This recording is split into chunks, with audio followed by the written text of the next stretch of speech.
Olá, boa noite. Sou Moisés Rabinovici e ao meu lado, aqui no estúdio de Um Olhar sobre o Mundo, está a brasileira que foi ao deserto do Negev, em Israel, para aprender a florescer o semiárido de 9 estados do Nordeste brasileiro.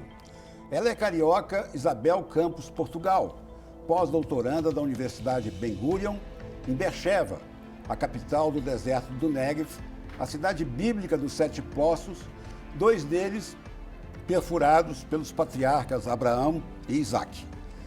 Pode parecer miragem no deserto, mas não é.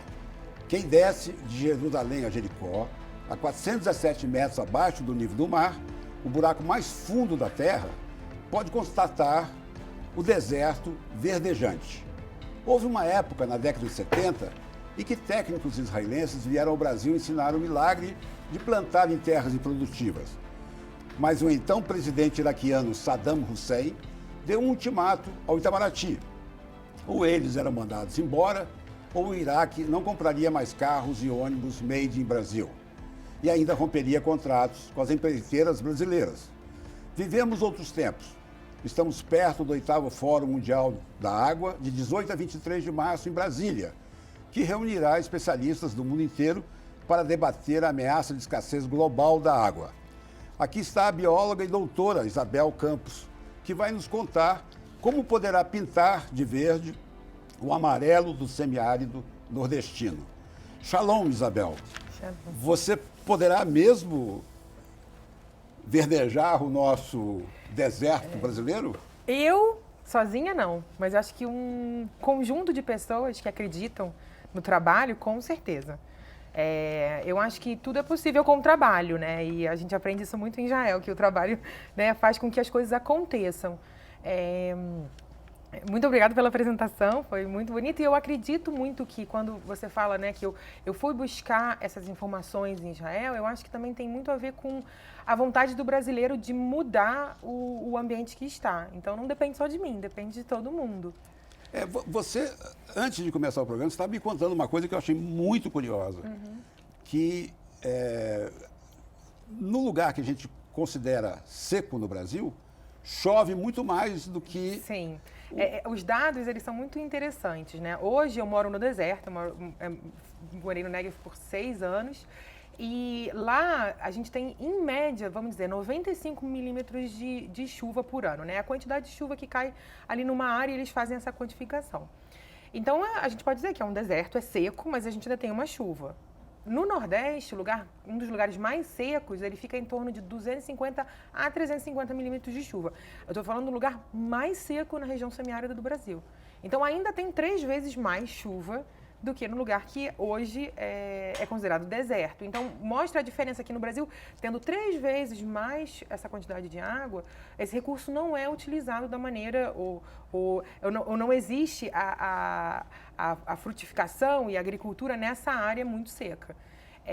E aí, lembrando também que a gente tem que tentar otimizar esse recurso, né? Desde da utilização de águas residuais, você falou do fórum, né? Então, com certeza essa abordagem de como se reutilizar essa água, e eu acho que o fato também de trazer um processo de dessalinização também, ele ajuda a gente a ter mais desse recurso. Porque a água para a agricultura em Israel, ela é dessalinizada, ela vem do Mar Morto. Não só dessalinizada. Israel é um país hoje que 95% da água, ela passa pelo Mekorot, que é como se fosse, né, a estação de tratamento, e essa água ela é reutilizada. Então, o que a gente chama de águas cinzas, né? Água branca, água cinza e água negra, que a gente chama de wastewater treatment. E aí a gente trata essa água, existe toda uma tecnologia de membranas, existe toda uma tecnologia de materiais que são possíveis para tratar essa água. Então, a agricultura, ela geralmente tem um mix de água. É bem interessante, quem conhece, já foi a Israel, você consegue perceber que na agricultura você tem cores diferentes dos canos. Porque a utilização dessa água, ela para a agricultura é diferente da água que nós bebemos. Então, se Israel faz entre 85% e 95% da água reutilizada, o segundo país que está liderando faz em torno de 35%, que, se não me engano, é a Espanha.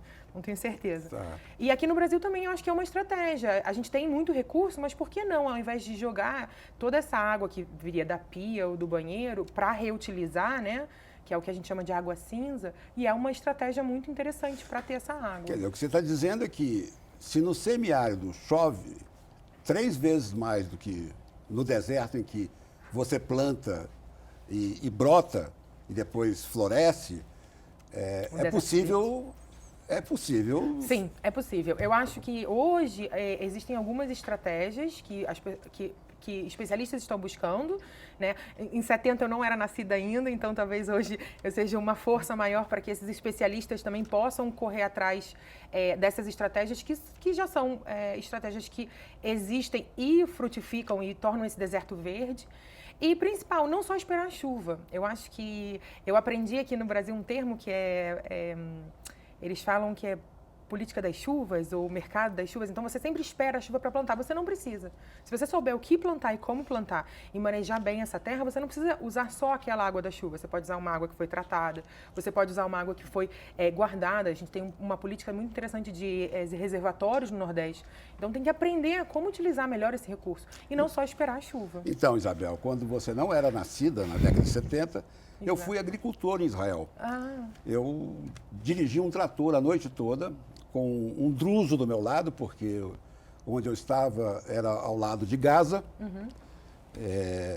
E eu fazia 8 sem parar, a máquina em Israel não desliga. Eu deixava o trator, outra pessoa pegava e continuava. Depois de arado o deserto, que é uma coisa curiosa para mim, nós semeamos trigo. Depois de semeado o trigo, a gente jogou um líquido que, discutindo com você antes, deve ter sido fertilizante. Sim. Eu, na época, tinha ouvido que era eucalipto, mas sei lá. Pode ser um fertilizante que venha do eucalipto, ou pode ser alguma coisa para evitar o crescimento de outras, mas essa tecnologia do que colocar na terra já existe há muito tempo, né, em Israel. Então, nessa época, nós tínhamos uma área que com certeza ganharia água do governo, estava lá medida, mas fizemos uma área a mais para o caso de chover no ano. Se chovesse nesse ano, seria abundância. Bom, eu saí de Israel, chamado de volta pelo meu jornal, quando o trigo estava do meu tamanho. Nossa. Eu fiquei emocionado. Sim. E eu nunca compreendi por que as áreas secas daqui não podiam ser verdejantes como lá. Pois lá, você olha o terreno, você acha que é impraticável, impossível. E, no entanto, como eu lembro, descendo para Jericó, tem parreiras de uva, tem frutas, tem de tudo. Em Jericó mesmo, eu tomei um suco laranja inesquecível. E comi passas, tâmaras. Tem uma agricultura própria do deserto. Como Exato. aqui tem, você mesmo falou que tem o mucajá, o manga, as frutíferas de valor agregado. Mas eu vou te dar um exemplo da uva, por exemplo. Cada vegetal, né, cada planta que a gente quer que floresça e dê frutos, ela tem uma necessidade hídrica. Então, Israel usa essa tecnologia de informações da necessidade hídrica para isso. Por exemplo, no caso das parreiras, é muito interessante. A uva no deserto, ela é plantada em terracens. Eu não sei, talvez seriam terraços, né? São como se fossem escadinhas num terreno para a água não escorrer. E hoje no Nordeste se faz as barragens com pedras para também segurar essa água. Então, sabe-se que a necessidade da uva, por exemplo, o vinho do deserto é maravilhoso, porque vem de uma tecnologia de como plantar essa uva e como aquele sol ele vai estimular uma maior produção de açúcares nas frutas. Então, tem um planejamento. Então, havendo esse planejamento, fica fácil. Por exemplo, no Nordeste, eles podem plantar só milho e feijão? Sim, mas plantando só milho e feijão, o valor agregado desse vegetal não vai ser tão grande como uma frutífera, como uma cerola, que consegue perfeitamente passar por uma seca só com um pouquinho de água na irrigação, ou então com alguma outra frutífera da região que também tem essa possibilidade de passar por uma estiagem. Então, acho que esse planejamento de Israel, ele é excepcional, como você falou. Uma parte para a água que vem do governo e uma parte da água que, se chover, tá bom. Ao invés de, por exemplo, no Nordeste, muitas vezes as pessoas esperam a chuva para plantar. E aí... Agora, Isabel, você me disse que qualquer pessoa aqui do Brasil pode entrar no seu sistema de internet, Sim. Negev Network. negevnetwork.com. E eles podem solicitar, podem fazer perguntas, podem perguntar assim, o que eu faço com essa terra aqui? Então, a nossa rede, o objetivo da plataforma é que a gente tenha vários projetos, né? A gente também quer criar uma plataforma de dados, mas ainda é uma coisa que nós estamos começando. Mas o interessante hoje, a plataforma que é muito bom para acesso, principalmente de estudantes, por exemplo, se existe um estudante no Nordeste, ou até mesmo a gente tem estudantes de Curitiba, do Brasil todo, que tem vontade de se aprimorar em alguma dessas técnicas, esses estudantes, eles podem escrever para a gente, tem projetos que analisam e ajudam esse estudante, tem que falar inglês, né, porque a língua oficial da nossa escola, a Ben Gurion University, é inglês, porque a gente tem um campus internacional, mas tem que ter a vontade de querer ir aprender para retornar e aplicar esses conhecimentos. Então, a gente tem principal 3 pilares, né, que seriam o agricultor, ou as pessoas que trabalham com companhias, os estudantes e a academia, os professores. Porque também é interessante que os professores que estão no Nordeste, tendo a possibilidade, possam se aperfeiçoar também lá. Mas quando é que você virá definitivamente para o Brasil para passar seus conhecimentos numa universidade? Definitivamente é uma palavra difícil para mim. Eu costumo brincar, definitivo só existe uma coisa na vida, que é quando você morre. O resto, nada é definitivo. Bom, a minha escolha de ir para Israel foi muito por uma questão de sentido. Eu acho que a vida tem que ter um sentido, um propósito, né? E no momento, eu já tinha ido a Israel em 2009, e no momento que eu voltei e eu entendi o plano do Ben Gurion, que foi o nosso primeiro-ministro, de tornar as áreas secas produtivas, verdes, isso me trouxe um amor e um sentido para o que eu fazia. Então, hoje, eu acredito muito no sentido. Esse ano eu estou um pouco mais no Brasil, principalmente pela plataforma, né? A gente já tem ela bem consolidada em Israel, envolvendo outras instituições. Então, eu estou no Brasil esse ano para desenvolver mais a cooperação com o Brasil e também um pouco com a América Latina. Todas as áreas que têm regiões áridas, né? A gente também tem conexão com a Califórnia, com a Austrália, para que essas zonas áridas, elas se comuniquem. E elas se comunicando, elas possam trocar. Ben Gurion foi um visionário, porque ele escolheu criar um kibbutz no deserto. Ele levou praticamente a visão de Israel para Beersheba, que hoje não é mais uma cidade de beduínos, é uma cidade de russos, né? Parece que acho que de todos. Pois é, mas temos muito, mas agora lá é o esporte popular, é o xadrez, por causa da quantidade de russos que foi para lá, né? Sim, e hoje chama, né, tem alguns artigos que falam que a gente chama de Silicon Valley, que Vade seria vale, né? Não, Vade seria rio, o rio seco, né? Não, mas o Vade, na verdade, é o rio seco, mas é um vale que se forma depois desse rio. Então, a gente compara o Silicon Valley porque seria o Silicon Valley de Israel, que fica em Beersheba. Por exemplo, na universidade tem um grande Tech Park, né? Um parque tecnológico onde startups se correlacionam com a universidade. E toda a parte de cybersecurity, como você mesmo mencionou, a quantidade de russos que vieram também com um background, né? Com uma inteligência e profissão, fez com que essa cidade crescesse muito. Há 6 anos, eu consigo ver a diferença. Então, pessoas que têm 10 anos que não vão a Beersheba, ou até um pouco mais abaixo para Mitzpe Ramon, ou para Sde Boker, conseguem ver essa diferença muito grande. E isso tem a ver também com esse planejamento de vamos expandir. Em alguns artigos, você consegue perceber que não existia uma vontade de ter o Negev como parte de Israel, né? Por toda uma questão também bíblica de estar presente embaixo de Beersheba não era importante. Mas, como você falou, quando Ben Gurion foi a Eilat, numa viagem, principalmente para ver a proteção no Sinai, ali no Mar Vermelho, e ele passou por aqueles jovens visionários, pioneiros, sozinhos no meio do deserto, ele acreditou. E aí talvez eu também acredito, né? Se tem esse deserto verde em Israel, eu acredito que a gente pode fazer a diferença no Nordeste. Vamos fazer um intervalo agora, voltamos em instantes. Até já.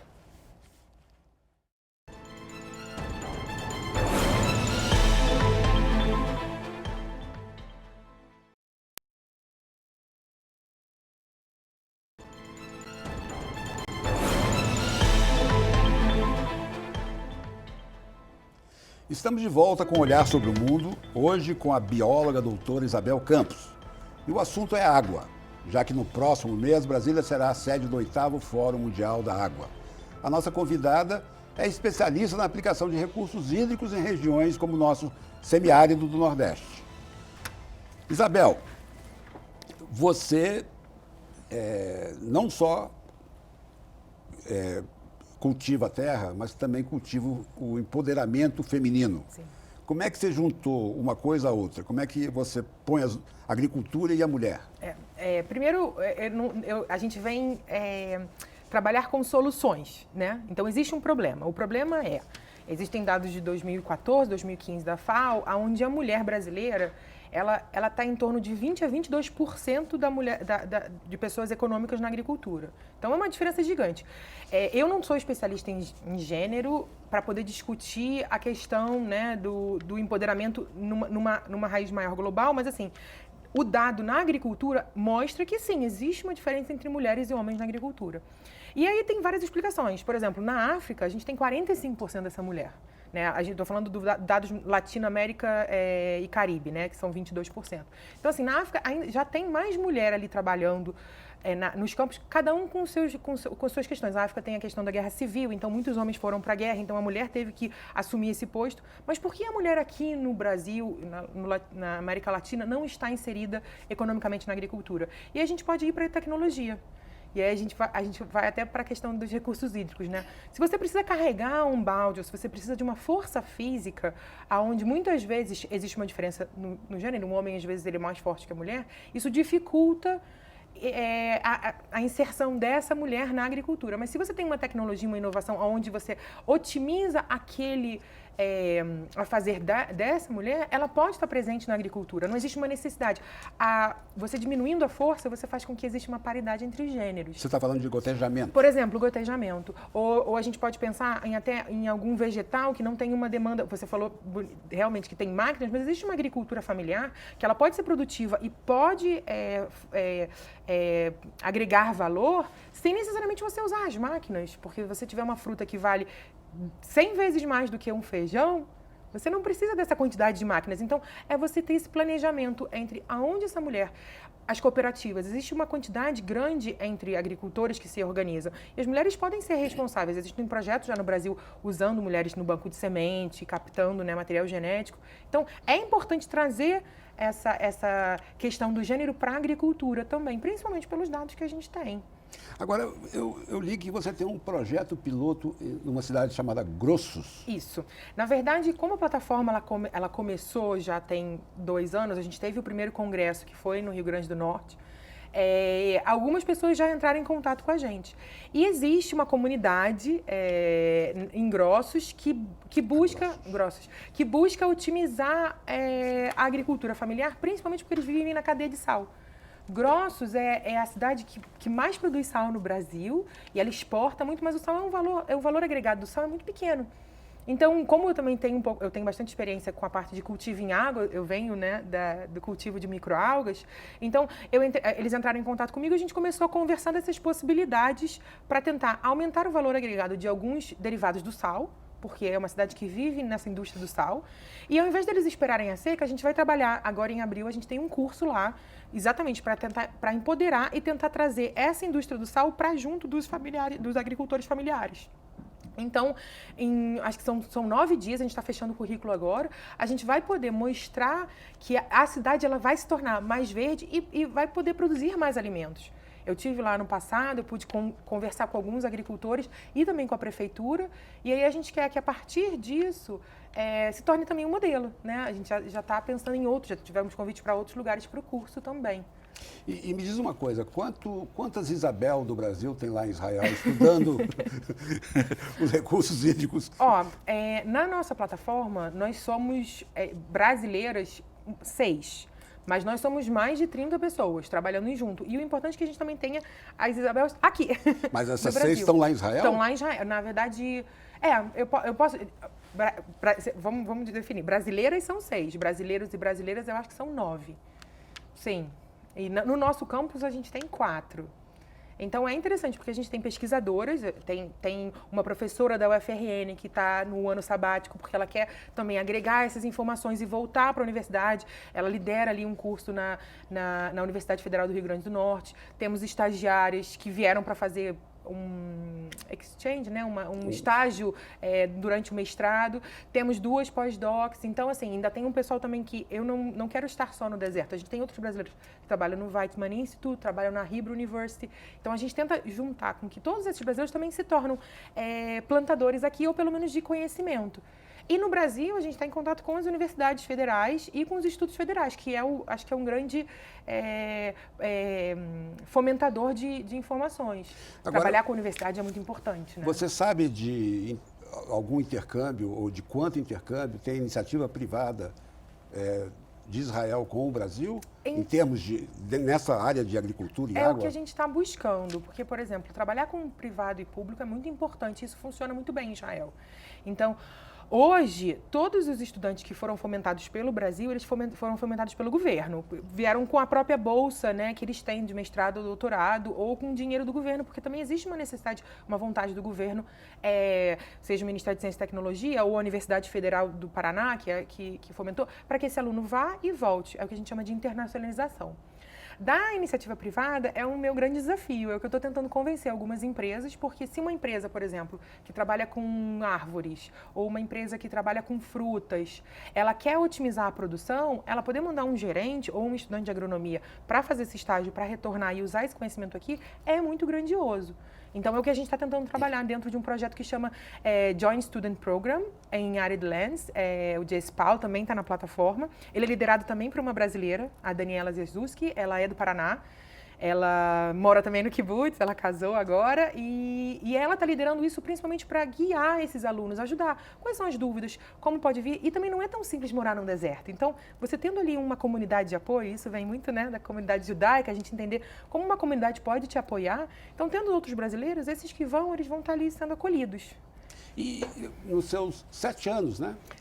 Direto foram 6. É que eu fui, depois voltei ao Brasil. Estou 6 anos morando lá. Nos seus 6 anos em Israel, algum ministro da Agricultura brasileiro passou por lá?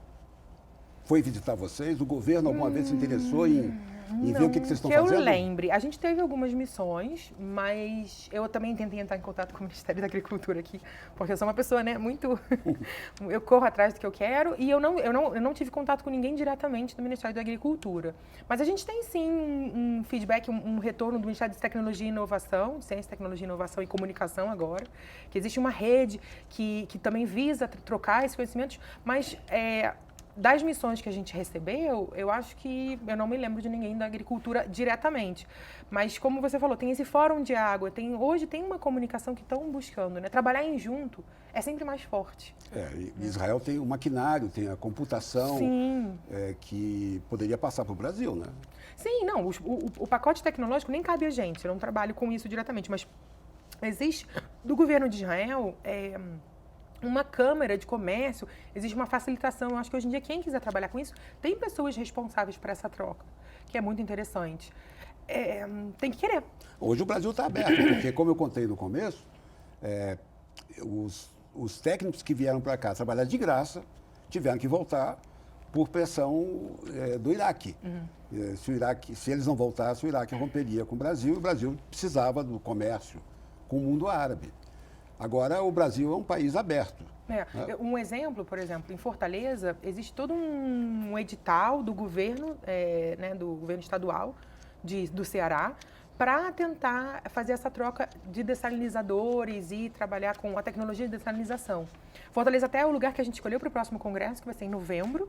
Novembro desse ano a gente tem um congresso que chama BWARD, que é Brasil, Israel, Água, Agricultura, Pesquisa e Desenvolvimento. E o objetivo desse congresso é fazer também essa troca entre os profissionais, trabalhar junto com a universidade é importante, porque não é um voluntariado, a gente não quer ensinar, a gente quer que aquele trabalho continue. E você tendo um aluno de mestrado na universidade, ou alguém que continue perpetuando aquilo, auxilia. E nesse congresso a gente quer promover essa troca. Eu não posso te confirmar exatamente o número, mas com certeza vem pelo menos 12 pesquisadores, e aí a gente vai ter essa troca nesse congresso. Eu imagino, por exemplo, como o Fórum de Água, ele tem essa importância, vai ser em Brasília, vai reunir provavelmente pessoas de vários países. Essa troca é sempre muito, muito bem-vinda. E congressos acadêmicos, onde envolve a academia e a universidade, também faz muito... E o presidente do Fórum é brasileiro, pelo segundo ano, pela segunda gestão já. Isabel, eu vou ter que te dar uma notícia ruim. Nosso tempo acabou. Mas eu adorei falar com você. Pois mas nós temos que cortar agora as florzinhas, porque acabou o tempo. Tá. Um olhar sobre o mundo fica por aqui. Eu agradeço à bióloga Isabel Campos e a todos que nos acompanharam em mais esta edição do programa. Voltaremos na próxima semana. Até lá. Obrigada. Isabel, muito obrigado. Obrigada a você. Boa noite.